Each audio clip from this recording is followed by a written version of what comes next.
Welcome back to the southwest of England in a series that will showcase some of the best activities, scenery, culture and food that this small slice of the UK has to offer.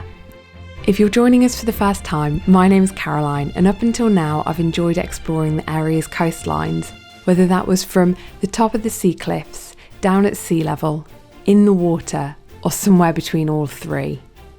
I've done plenty of hiking, including through gorges to waterfalls, across inland pastures and stretches of the southwest coast path.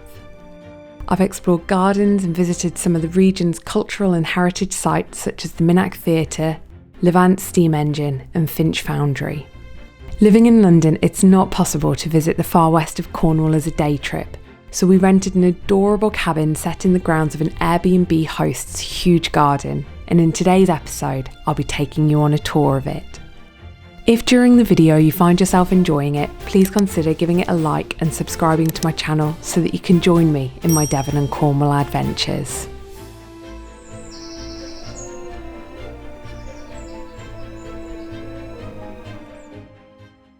Welcome to our amazing retro cottage here, right down at the very tip of Cornwall, if you'd like to come on in. Now, when I talk about this being a retro cottage, what I don't mean is the Airbnb host hasn't gone out of their way to try and make it seem retro by buying retro type things.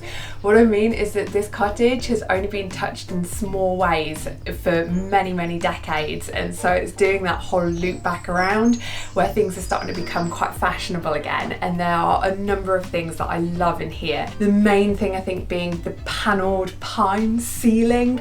I appreciate they've obviously painted the pine panelling on the walls, but I think that's just to stop it from seeming quite as dingy as perhaps it would have been back in, I'm guessing this is kind of a 70s sort of retro design. The main space, you've obviously got the bed, and I've said it before in other Airbnb tours how I love it when you don't have a bed pushed right up against the wall, so it just makes it nice that you can get out on either side of it. And you've got the bedside tables on either side, again great for just like putting your phone there or a glass of water. In front of the bed there's a couple of these armchairs, which again I'm seeing these springing up in shops at the moment because just that retro design is coming back around, but I can tell these aren't brand new. These are like the proper sturdy originals that probably were in here when this cottage was first built.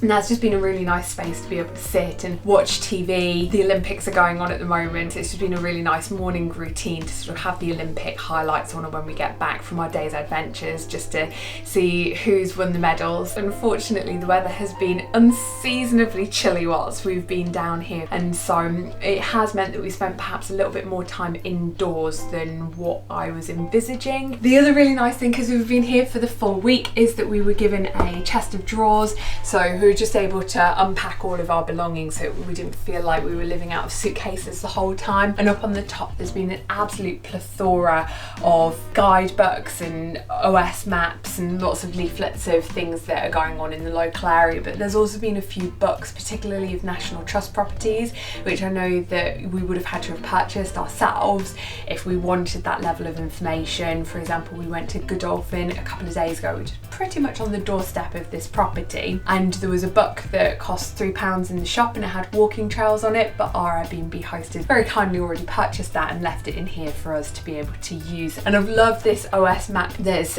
framed on the wall, because each day we've been able to have a look and say, okay, well, you know, we're staying here and we're going to go down here and we're going to go down here, and having a look maybe at sort of the distance between places where we've done the walks on the southwest coastal path, because earlier on this week we walked from the Lizard Point to, and I still don't know how you pronounce it, whether it's Kinnes or Kynus Cove, and then yesterday we walked from Land's End, which is a bit of a letdown at the start of the walk, but then walking along the southwest coastal path to where the Minack Theatre was just jaw-droppingly beautiful. And again, it's just really nice being able to start off the day by looking at this and sort of seeing where we're going to be headed.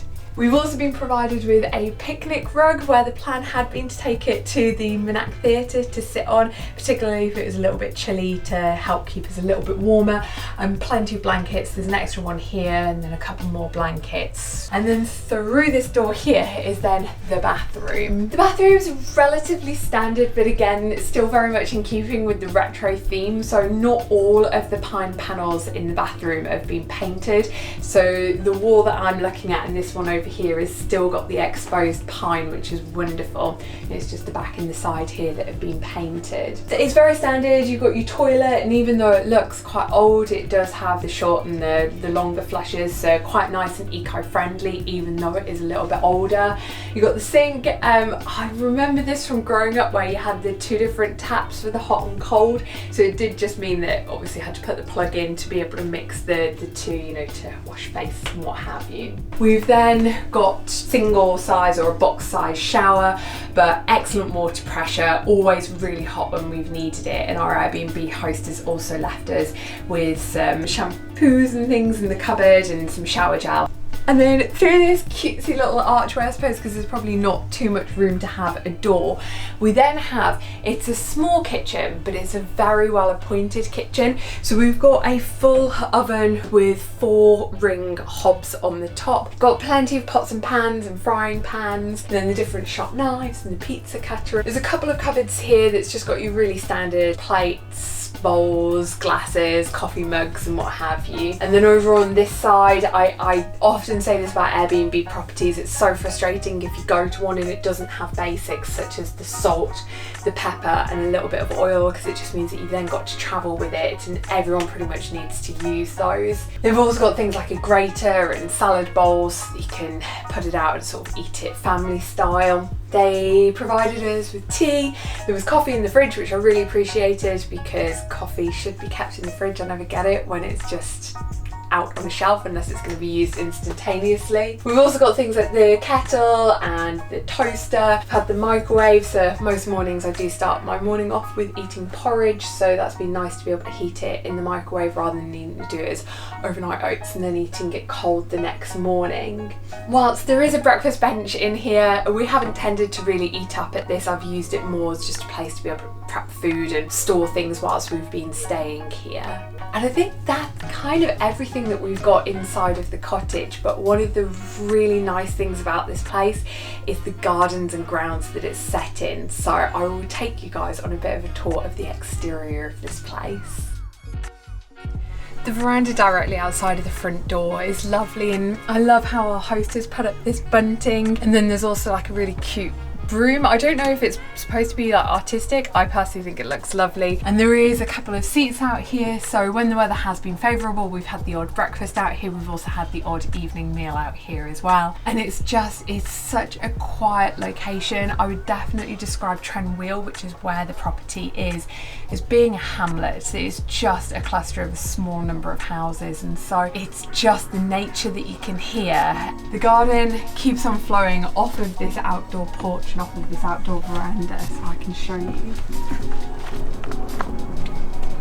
Directly off of the cabin there are a couple of greenhouses. We went coasteering on our first day after arriving here, and naturally like all of the clothes and things that we went in the water with got soaked, and it was a little bit rainy at the start of our trip, and so very cleverly our host has put a washing line inside of the greenhouse, so we were able to hang up our clothes there and not have to worry about it constantly getting wet again from the rain, so they dried out. Through the garden we've then got things like the vegetable patches, so we seem to think that it's rhubarb but it's being grown, and just dotted amongst it you've got the flowers which the bees are obviously going and sort of pollinating. They use it to make the honey, and I will show you the beehives when we get round to them.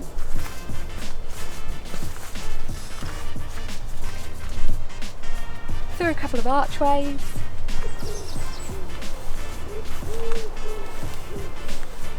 And then over here is where you've got a couple of the beehives, and our Airbnb host Heather has been really wonderful in taking the time out to answer a lot of my questions that I had about beekeeping. And she was explaining that she's also a local volunteer, so that if people in the local area end up with bees that have swarmed and they've set up a nest somewhere where they don't want them, she will come and take them away for the people who don't want those bees. So it's been really fascinating, but she uses the honey from these beehives to be able to make the honey, which is what I've obviously had, you know, on my porridge each morning. Tried with the saffron buns too. I think these are probably some of my favourite flowers and plants that I keep on seeing around Cornwall. I have no idea what they're called, Don't think we've got any of these at home. Wouldn't mind buying one and planting one. There's then a huge pond. Inside of this pond you've got loads and loads of goldfish. I really like their heron statue as well, and we've even got, I want to say that they're water lilies maybe, with the flowers that are growing just on top of the water.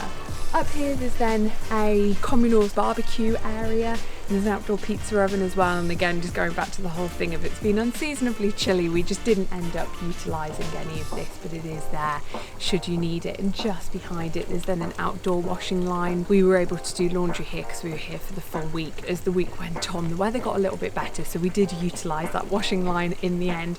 We weren't just restricted to the one inside of the greenhouse. The hedge that's behind the pond then leads into another section of the garden. So looking at them, I want to say that these are probably apple trees, and there's a really nice hammock just strung in between the trees, and obviously you've got the really long grasses, so it just attracts a lot of the small insects like butterflies and bees and what have you. Although looking at this, I'm thinking that actually it might be apples and pears, because I'm pretty sure this one's a pear tree instead. Oh yeah, they're definitely pears.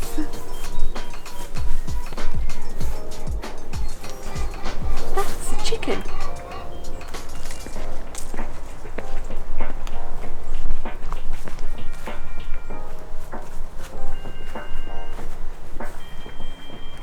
I've only come down to this bottom part of the garden once during the week that we've been here, and all of this was just completely empty. And I was saying, oh, she probably used to have chickens. She's either very, very new, or I was just very blind and very deaf to not see or hear her when I came down earlier on in the week. Hello.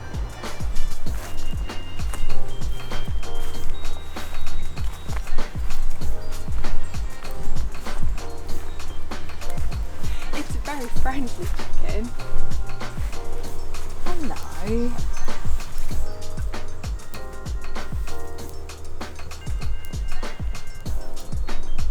Over here there's a lot of edible plants being grown in there.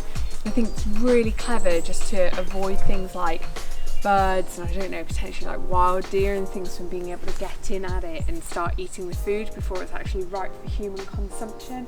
And I think we've pretty much looped back around now to the bottom of the garden where the cabin is.